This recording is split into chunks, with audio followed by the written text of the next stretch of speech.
앞서서 알트의 장이 네. 안 올 수도 있다. 뭐 안 올 수라기보다는 제가 항상 알트코인 투자에 있어서 제일 강조했던 게 최신 알트코인만 투자했으면 좋겠다. 최신. 옛날 거는 웬만하면 관심이 없기 때문에.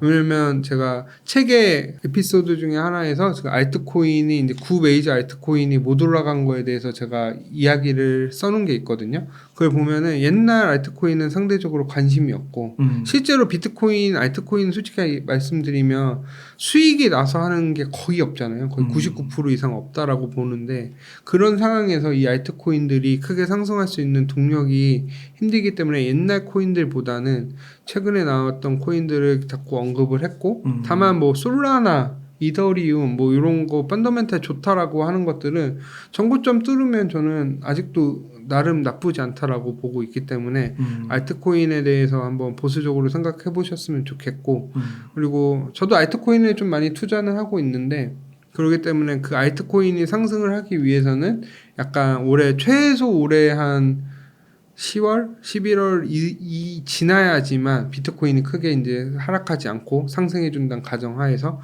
그게 있어야지만 알트코인이 상승한다고 보고 있기 때문에 그 가능성이 만약에 정말 운이 없이 9월에 뭐 말씀드렸듯이 뭐 상승장이 끝났다라고 판단이 되면은 알트코인은 그 상승하지도 못하고 하락할 가능성도 있다라고 보고는 있어요. 근데 그럴 가능성은 좀 낮다라고는 보고 있습니다. 그럼 만약에 알트코인 시즌을 좀 예상한다고 그러면 뭐 어떤 조건들이 좀 완성이 돼야 돼요? 일단은 비트코인이 한 1억 2천, 최소 1억 2천인데 제 생각에는 1억 5천 이상 넘어야 되고 한 2억 넘어가면은 알트코인이 의미 있는 상승이 올 거고 3억 정도 되면은 옛날 코인들도 어느 정도 상승하는 장이 펼쳐지지 않을까라고 보고 있습니다. 그리고 이제 도미넌스 얘기를 해드리면 제가 책에서는 57에서 한 64 정도가 이번 사이클 고점이라고 말씀을 드렸는데 제가 봤을 때는 60을 요즘 많이 얘기하시는 게 60을 많이 얘기하시더라고요. 맞아요. 근데 이제 60까지 갈지 안 갈지는 모르겠는데 만약 비트가 한 번 더 쏘면 60까지는 충분히 갈 가능성이 있다라고 보고 있거든요. 네. 근데 그렇게 되면은 도미넌스가 쭉 빠지면서 상승을 하기 시작하고 그 다음에 또 하나는 알트코인이 상승하기 전에 이더리움이 먼저 상승을 해야 돼요. 이더리움이 아직 최고점을 못 뚫었거든요. 그러니까 최고점을 뚫고 상승을 해야 돼요. 그러니까 다시 정리해보면 비트코인이 1억 2천에서 1억 5천 뭐 2억 이렇게 넘어가는 상황에서 알트코인, 이더리움이 최고점을 뚫고 의미 있는 상승을 하고 도미넌스가 빠지면서 알트코인 상승장이 지금까지 시나리오인데 요 시나리오대로 착착착 가다가 갑자기 중간에 뭔가 하나라도 어그러지면은 약간 알트코인이 생각보다 못 올라가고 끝날 가능성도 있다. 그러니까 이거는 안 간다는 게 아니라 가능성이 있다라고만 생각하셨으면 좋겠어요. 왜냐면 제가 이런 말씀 드리면 알트코인 그러면 끝난 거냐? 내 알트코인 어떡하냐? 지금 당장 다 팔아야 되냐? 라고 하는데 본인이 정말 믿고 있는 알트코인이라면 저는 끝까지 한번 가져가 보는 거고 만약 비중이 너무 높다. 그러면 내가 한 본전 이상에 가거나 아니면은 어쨌든 비트코인이 조금 상승하면 알트코인도 같이 따라서 상승을 하거든요. 크게는 상승 못 하더라도 그랬을 때 좀 비중을 줄이는 방법을 선택하셨으면 좋겠고 아니다. 나는 끝까지 정말 이 코인에 믿고 가겠다.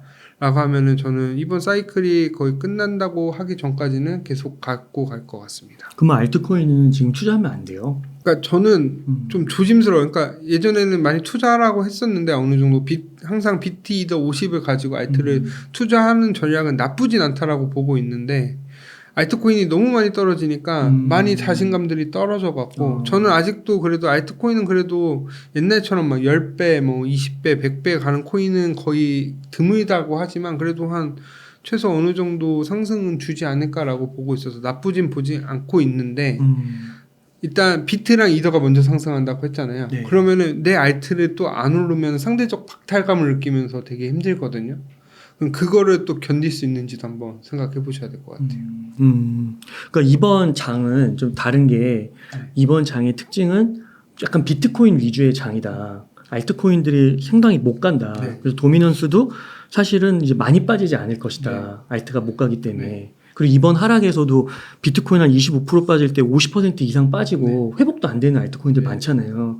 어떻게 좀 평가하세요 이번? 원래 알트코인이랑 알트코인 비트 한 20% 빠지면 알트 40-50% 빠지는 건 옛날에도 있었고 과거랑 지금이랑 다른 것 중에 하나가 과거에는 저금리의 유동성이 있었던 시장이고 시가총액이 작았어요. 지금은 고금리에 그 유동성도 부족한 상태예요. 근데 비트코인은 올라갈 수 있었던 건 ETF라는 엄청난 호재가 있었고 약간 돈 있는 사람들이 투자할 수 있는 매력적인 자산으로서 왔기 때문에 비트코인이랑 이제 이더리움도 아직 못 올라가고 있잖아요. 그렇기 때문에 비트만 약간 몰리는 경향이 과거보다 좀 더 센 것 같다. 하지만 근데 저는 항상 이번에 다르다라는 얘기를 조심 항상 생각하고 있는데 그렇기 때문에 한 번에 알트코인들의 상승은 있기를 바라고 가능성도 높다라고 생각을 하지만 그래도 좀 보수적으로 접근하면서 하셨으면 좋겠고 다음에 이제 만약 유동성이 정말 많이 풀린다라고 하면 알트코인의 상승이 올 거라고 생각을 하는데 과연 그렇게까지 우리가 기대하는 만큼의 유동성이 풀릴지도 한번 지켜봐야 된다고 보고 있습니다. 그 이더리움은 왜 이렇게 지지부진한 거예요? 이더리움은 지금 약간 착각하고 계신 게 지금 비트가 이제 이더리움이 이제 슬슬 반응하고 있다라고 저는 보고 있거든요. 어제 봤을 때 비트는 좀 많이 빠졌는데 이더는 생각보다 안 빠지고 좀 올랐는데 항상 ETF 승인 이후에 한 2주 정도 하락을 했어요. 엄청 크게. 그 다음에 이제 4주 차부터 본격적으로 반등을 시작을 했거든요. 그렇기 때문에 이더리움도 지금 ETF 승인된 지 이제 일주 조금 넘었잖아요. 일주일도 안 된 것 같기도 하고. 네, 일주일 정도 됐을 거예요. 그러면 이제 아직까지 조금 지지부진하다가 어느 순간에 되면은 이더리움은 상승할 거라고 보고 있고 그렇기 때문에 8월을 조금 좋게 보고 있고 그래서 8월에 또 너무 빨리 올라가면 9월에 오히려 좀 조심해야 된다. 이렇게 보고 있습니다. 상대적으로 솔라나는 회복 속도도 좋고 잘 오르잖아요. 네. 솔라나는 왜 그렇다고 보세요? 일단은 ETF 그래도 기대감으로 계속 가는 거죠. 제가 보니까 항상 이제 기관들이 이제 많이 들어오다 보니까 약간 예전에는 이제 뭔가 확정이 되고 나서 상승을 했다면 지금은 약간 기대감으로 올라가는 게 좀 많이 큰 것 같아요. 그래서 다음 ETF가 솔라나가 될 거라는 기대감도 크기 때문에 상승을 했고 그래도 지금 최근만 봤을 때는 이더리움이 조금 더 움직임은 나쁘지 않다라고 보고 있어서 이더리움에 대해서 원래 좀 비트가 조금 더 올라가야지 이더리움도 결국 올라가지 않을까 보고 있고 솔라나도 뭐 나쁜 코인은 아니라고 생각을 하는데 저는 아직까지 보유하고 있지는 않습니다. 아, 그러세요? 네, 솔라나는 없어요. 그러시군요. 비트랑 이더는 이제 중심으로 하시고 비트 이더는 항상 50% 이상 갖고 있고 신생 코인 알트로 알트 코인도 있고 옛날 코인도 몇 개 있고 이렇게 하고 있는데 그리고 미국 주식 조금 있고 이 정도. 그렇군요. 그럼 만약에 지금 여윳돈이 좀 있거나 네. 뭐 직장 생활을 하시는 분들이 매달 이제 소득이 들어오시는 네. 거예요. 그럼 이런 분들은 계속 이제 코인 투자를 이어간다고 할 때 뭐 사놓었던 것도 있고 이제 더 사려고 하는 것도 있고 어떻게 좀 대응을 해가면 좋을까요? 저는 일단은 아직까지는 그래도 지금까지는 지금 7만 달러 넘기 전까지는 좀 계속 사서 모아가도 된다라고 보고 있고 실제로 제가 책에서도 6만 9천 달러 전고점 떨어지기 전까지는 매집하는 것도 나쁘지 않다라고 보고 있는데 이제 그 기간이 얼마 안 남은 것 같아요. 그렇기 때문에 계속해서 상승장에서 계속 추매하는 것보다는 상승장이 왔다고 하면은 그냥 투자를 안 하시고 계시다가 갖고 있는 것만 투자를 하다가 상승장이 왔을 때 약간 원금 회복 이상 회복을 하고 나면 겨울은 항상 올 수밖에 없거든요. 그때까지 좀 인내를 가지고 기다렸다가 그때부터 좀 어느 정도 하락이 시작한다고 해서 너무 빨리 사시면 안 되고 최소 6개월에서 1년 기다렸다가 그때부터 분할로 사시면 다음 사이클 때 오히려 더 의미 있게 그 수익률을 기대할 수 있지 않을까라고 보고 있어서 분할로 사는 거는 상승장 때 분할로 사는 것보다는 좀 지켜보고 아마 아직까지는 그래도 비트 이더 정도는 조금 사도 되는데 다만 수익률을 너무 지나치게 기대 안 하셨으면 좋겠습니다. 그래도 한 2배는 기대할 수 있잖아요. 그러니까 이더리움은 최소 2배 이상은 될 것 같고 비트가 지금 가격의 2배면 1억 8천이잖아요. 그렇죠. 그러니까 뭐 가능은 할 것 같은데 그래도 최악의 경우 한 50% 정도 올라가는 것도 생각을 해서 이렇게 투자를 하시면 나쁘지 않을 것 같습니다. 50%면 한 1억 3, 4천. 네. 그러니까 한 1억 5천까지 간다라고 봐도 아마 그때부터 조금씩 하면은 어쨌든 원금을 빼면은 생각보다 수익률이 얼마 안 났다고 생각을 하실까봐 그래서 비트 위주보다는 비트 이더를 섞어서 투자하시던지 아니면 이더를 투자하시고 아니면 비트 이더 좀 투자하시고 알트를 한 10%에서 20%한 10% 정도만 투자해도 나쁘지 않다라고 보고 있습니다.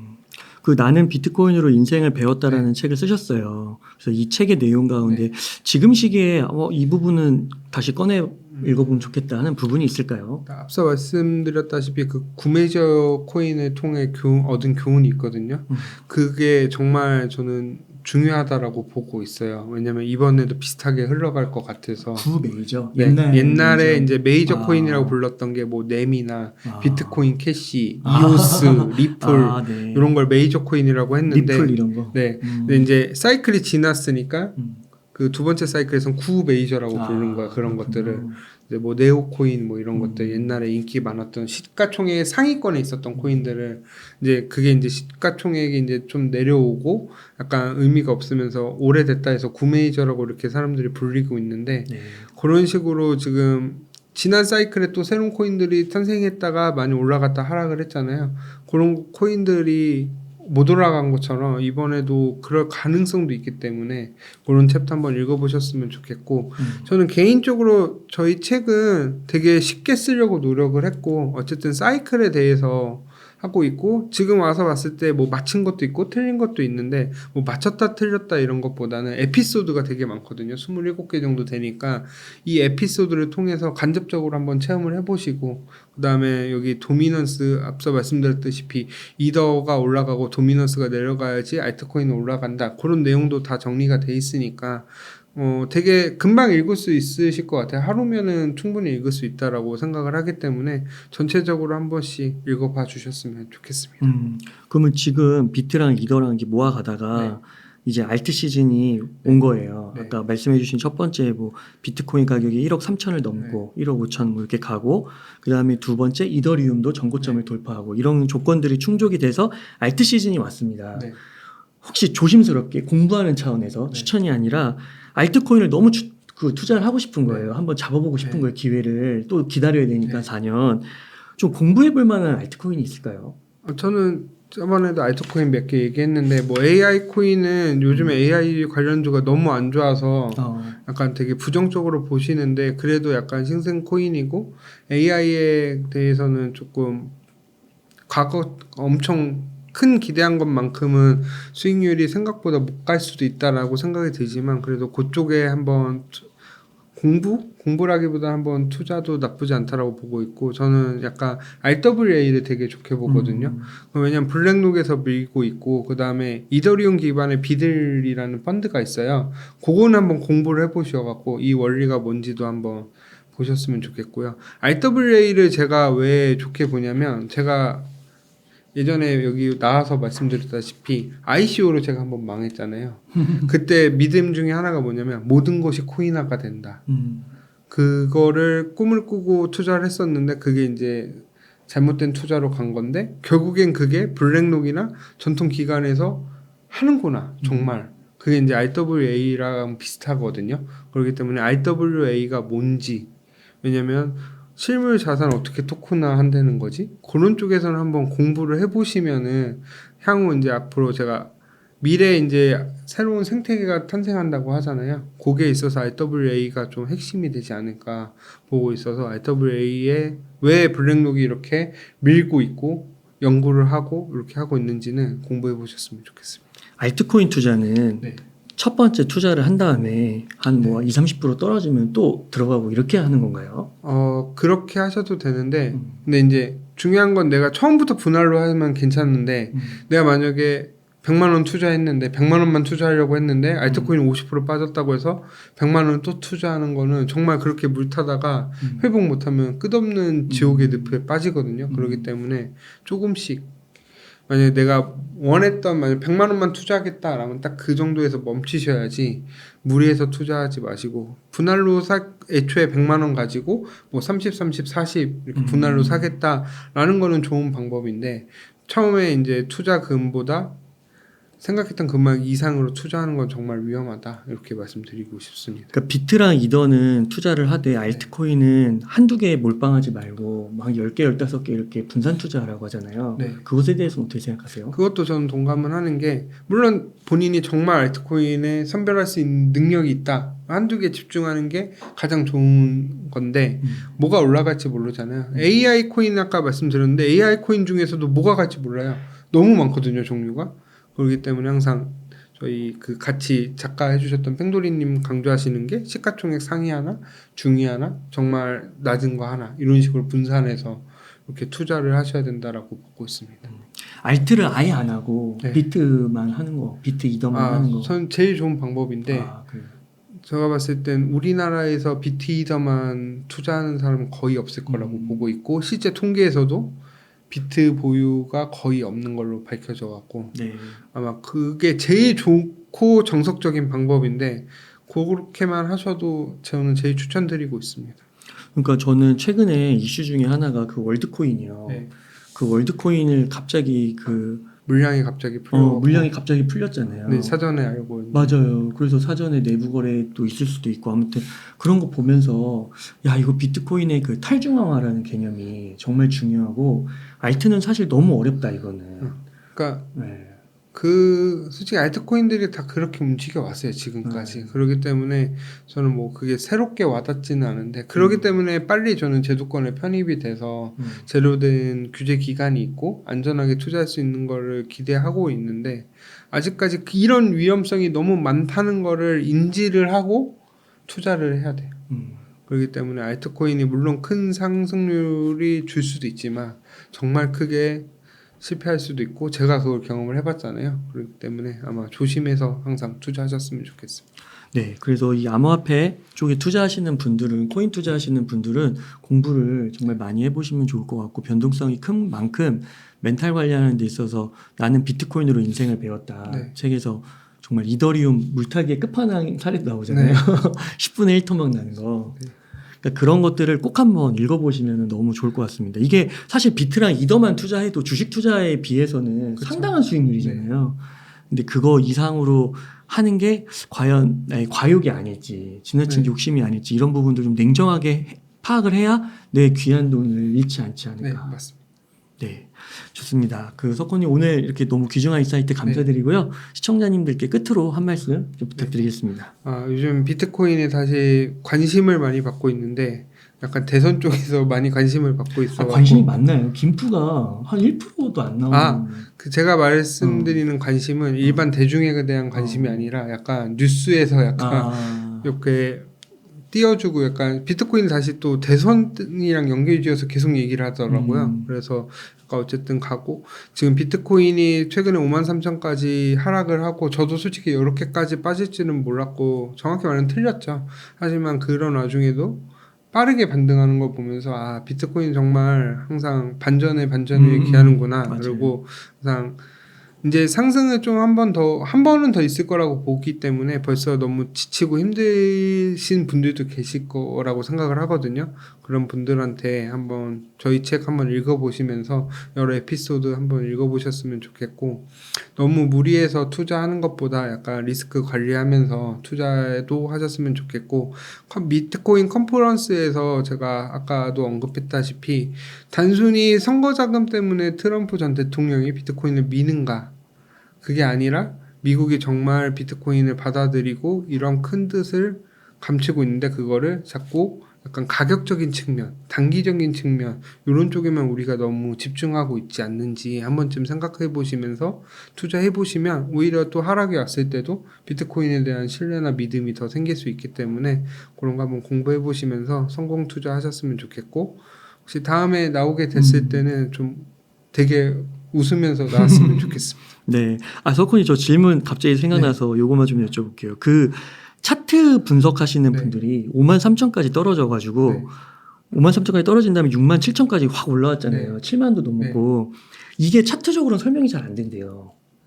원래 비트코인 차트로 설명이 안 되는 게 많이 그래요? 발생해요. 그래서 저는 그러니까 차트를 무시하는 건 아니고 참고는 하는데 많이 이제 차트는 참고를 해도 돼요. 근데 이제 그거를 맹신을 하지 않는 게 항상 설명을 하기가 좀 애매하죠. 그리고 이번에 56,000 깨졌을 때 다 뭐라고 했냐면 52,000 간다 그랬어요. 근데 53,000까지밖에 안 갔거든요. 근데 과거에 제 경험상 항상 사람들이 매물대를 엄청 기다리고 있는 가격까지 안 가요.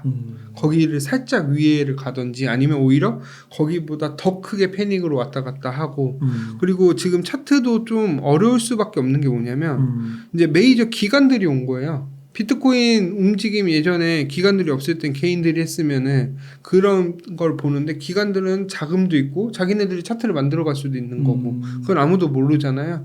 그렇기 때문에 차트를 참고를 하되 너무 맹신하지 말고 여러 가지 복합적인 요소를 많이 하셨으면 좋겠습니다.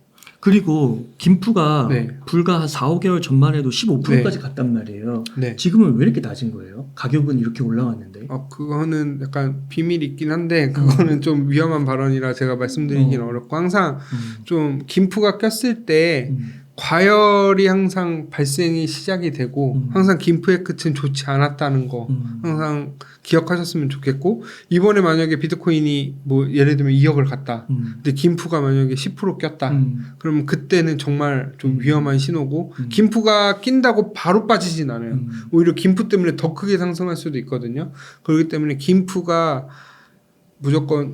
낀다고 해서 바로 빼지 마시고 어쨌든 이 상승에 이제 점점 거품으로 가고 있고 좀 안전하게 매도해야 될 타이밍으로 항상 보면서 참고하셨으면 좋겠습니다. 그러면 지금 9,400, 9,500인데 김프가 거의 1%안 될 네. 경우도 있잖아요. 네. 이게 어떻게 보면 가격적으로는 괜찮은 거예요? 그러니까 개인 투자하시는 분들의 입장에서는. 그렇죠. 김프로만 봤을 땐 나쁘지 않은데 그리고 또 하나 이유는 지금은 우리나라에 이제 막 법이나 이런 제도가 규제가 조금씩 많이 세지고 있는데 상대적으로 ETF나 이런 것 때문에 외국에서 특히 미국 블랙록이나 이런 기관들이 비트코인을 계속 사고 있기 때문에 네.